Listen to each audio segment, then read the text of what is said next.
Your Excellency, Mr. Emerson Mnangagwa, President of the Republic of Zimbabwe, Your Excellency, Ambassador Kwesi Kwarte, my brother, the Deputy Chairperson of the African Union Commission, who has had to leave, but is our Commissioner, Social Affairs of the African Union here, Your Excellency, Honorable Neza El Kwafi, the Minister Delegate to the Minister of Foreign Affairs, African Cooperation and Moroccan expatriates, my sister, Ministers, representatives of government, our heads of delegation, the UN family, distinguished participants, and may I say, especially our youth of today. Thank you so much. Ladies and gentlemen, it is indeed my pleasure and honor to address this sixth session of the African Regional Forum for Sustainable Development. I would like to thank the government and the people of Zimbabwe for hosting this forum in this amazing, amazing setting. God's work on earth. This annual meeting comes at a decisive moment for delivering the goals to our mutually reinforcing agendas, Agenda 2030 and Agenda 2063. Over the course of 2019, major scientific and analytical reviews have made it clear to us and the world that we are not on track to achieve the Sustainable Development Goals by 2030. And just a few weeks ago, the African Union's first report on the implementation of Agenda 2063 demonstrated that despite early progress, there is still an urgent need for enhanced action. 2020 is an opportunity for all of us to chart a different course and to kickstart a decade of action to deliver the SDGs as called for by the Secretary General at last September's summit. It is why all regional fora for the SDGs take an added sense of urgency this year, starting in Africa today. Region by region, we will build momentum as the world enters a decade of action. I'm convinced that with the leadership by African governments and strong support from their partners and young people, the decade of action can deliver major improvements in peace and prosperity across the continent. While the high-level political forum will continue to provide the main platform for global engagement and sharing of experiences on the SDGs, the decade will also allow for an annual stock-taking of our collective journey towards 2030. And I can assure you that the Secretary General and the United Nations Development System will be with you every step of the way. Excellencies and friends, as we begin this exciting decade, it is vital that we recognize the progress that is being made in Africa on multiple fronts. Africa continues to have some of the world's fastest growing economies, and growth is projected to remain stable in 2020. The proportion of people living in poverty is declining from 34.5% in 2015 to 32.5% in 2019. In 10 countries, poverty rates are below 10%. Africa has made progress in the quest for peace and security, mostly by strengthening continental response frameworks and institutions, as well as by working with the United Nations and other organizations on the ground to secure inclusive transitions. There have been considerable gains in health outcomes, with less women and children dying in childbirth or because of diseases, improvements in access to education and electricity, and a dramatic rise in internet connectivity. Commitments on climate action are also encouraging, with all African countries having signed the Paris Agreement and 48 having ratified. Significant momentum is building through initiatives like the African Continental Free Trade Agreement. Over the past 5 years, many governments have aligned their national plans and strategies with the 2030 Agenda and Agenda 2063. And by the end of the high-level political forum this year, 45 African countries will have completed voluntary national reviews. This wide-ranging progress has been achieved because of African leadership, the engagement of Africans' young people, sound policies, and effective international cooperation. But let us make no mistake, in Africa as elsewhere, we need to accelerate the pace and the scale of our collective action. The absolute number of people living in poverty on the continent has been increasing since 2013, owing in part to high population growth rates. That number has now reached 428 million people. Africa also has the highest prevalence of hunger, with 22.8 million people severely food insecure, many of whom have to go to bed hungry.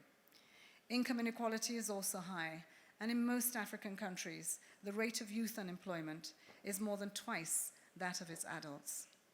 Gender equality is costing sub-Saharan Africa $95 billion every year in lost opportunities. Africa's natural environment is also suffering. Forest cover is disappearing by 0.5% annually. Africa is expected to lose 50% of its birds and its mammals by 2050.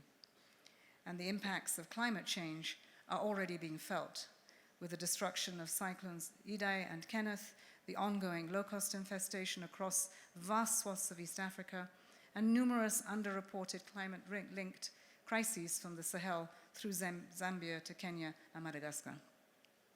The nexus between climate change, hunger, terrorism, conflict, and displacement is causing havoc and human suffering in many countries, and not least in the Sahel and the Horn. It represents a tremendous challenge to our continent.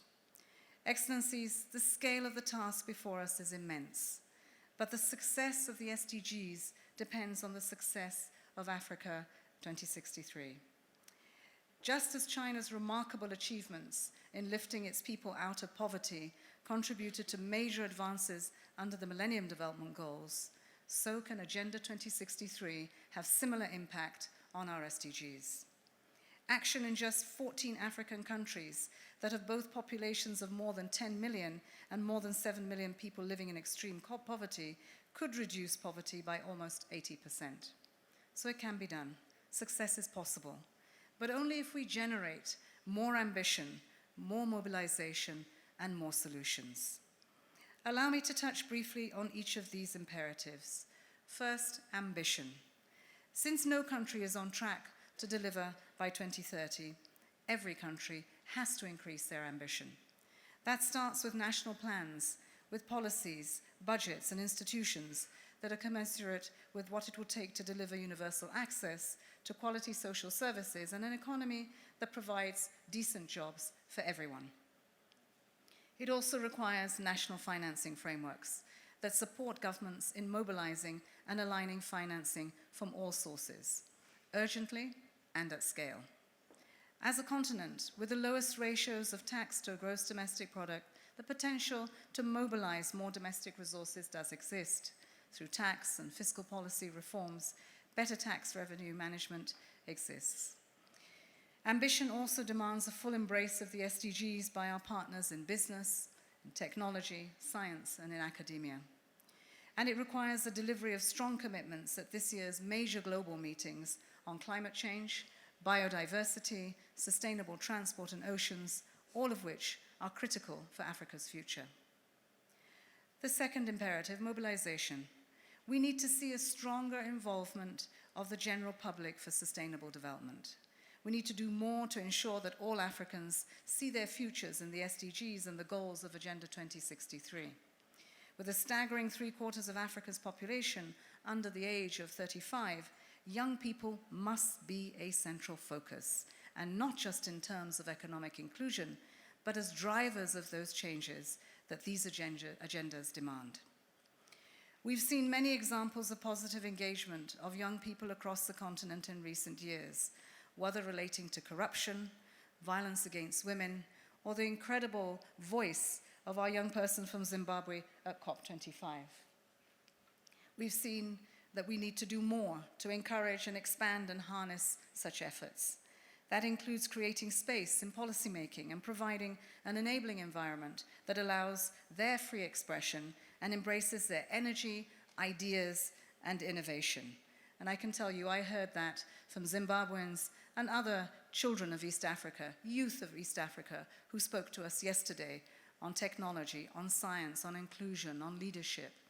In other words, they said they were ready, we just needed to move over so that they had a chance to lead. The third imperative is solutions. To deliver change at the scale that our agendas demand, major increase in international investment and support for African solutions are needed urgently. Silencing the guns is one such effort that demands support. Building climate-smart infrastructure, expanding access to clean and renewable energy, ensuring that every young person has a quality education and the skills and training for a job that will make a difference and help them realize their aspirations. These are among the challenges that demand a surge in investment in capacity, technology, and know-how, that demand much stronger and more effective partnerships and cooperation that we have seen since 2015.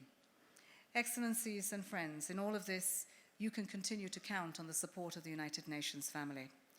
At the national level, the reforms of the UN Resident Coordinator System and a new generation of UN country teams now offer a much stronger, more cohesive platform to provide governments with integrated policy and programmatic support. We are also concluding an ambitious process to reposition the UN development system at the regional level. The Secretary General will be providing his final recommendations in this regard to our UN Economic and Social Council this year. I'm confident that you will see a step change, both in the depth and the impact of our operational and other interventions, working hand in hand with the African Union. The regional reform will help us to strengthen coordination and mobilize the necessary resources and give us much more robust knowledge management hubs that we can share. It will lead to greater transparency and results-based management. Data will improve. Transboundary efforts will grow more sophisticated. We will be able to better advocate regional positions and issues at global level, including the repatriation of billions of dollars lost in illicit financial flows. The African Continental Free Trade Area is yet another platform to generate the gains we seek. Excellencies, there's no denying that we have a mountain to climb over the coming decade. But as Nelson Mandela Madiba has taught us, it always seems impossible until it is done. It will take all of us, our leaders, the governments of Africa, the African Union Commission, young people, women, development partners, the UN development system, and so many more to leverage the decade of action to deliver the SDGs and our common vision for a more peaceful and prosperous Africa. The African Regional Sustainable Development Forum has a key role to play, and we saw the beginnings of that in Morocco last year, checking the pulse of progress each year and identifying ways in which we can scale and go faster. I can see just by looking at this room that Africa has both the energy, the leadership, and the determination to make that happen. And my engagement with the African youth, again yesterday, left me with a great sense of hope. This is a generation that has the optimism, the resolve, the truth, the creativity to realize Africa's full potential. Their future, our future, is absolutely now. So I look forward to hearing from all of you over the course of the next 2 days on how we can together raise ambition, accelerate action to ensure that there is a future of dignity, of peace, and of prosperity for all. I thank you.